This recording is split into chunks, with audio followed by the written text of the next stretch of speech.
तो आपने सवाल पढ़ा होगा और सवाल पढ़ने के बाद में आपने देखा होगा कि इस क्वेश्चन में जो अपने को क्या गिवन है, दो संख्याएं हैं, ये पहली संख्या, ये दूसरी संख्या, इनका अनुपात कितना है 5:7।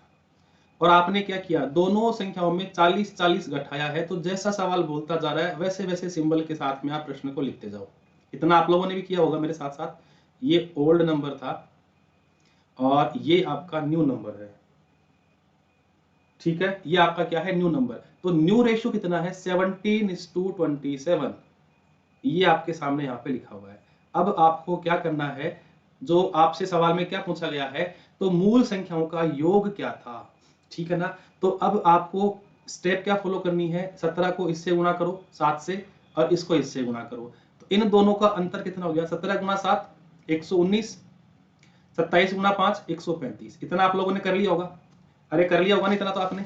चलिए अगर मैं इनके अंतर की बात करता हूं, 135 और 119 के अंतर की बात करता हूं, तो अंतर आ रहा है 16 यूनिट का।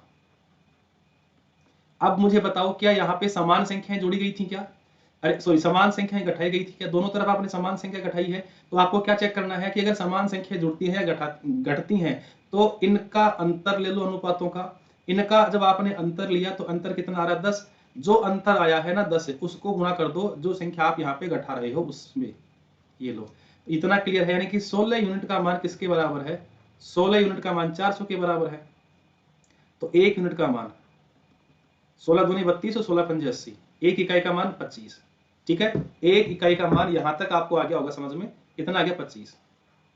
अब आगे देखो आपसे क्या बोला गया है, तो मूल संख्याओं का योग, मूल संख्या कितनी थी 5 और 7 के अनुपात में। तो यार आपसे बोला गया है कि मूल संख्याओं का योग याद करो जो कि 12 यूनिट में है। तो यार 25 गुणा 12, जब आप इसको सोल्व करोगे तो यहां से कितना जाएगा आपका 50 और 300। तो ये इस प्रश्न का अपने राइट आंसर हो जाएगा ऑप्शन नंबर बी।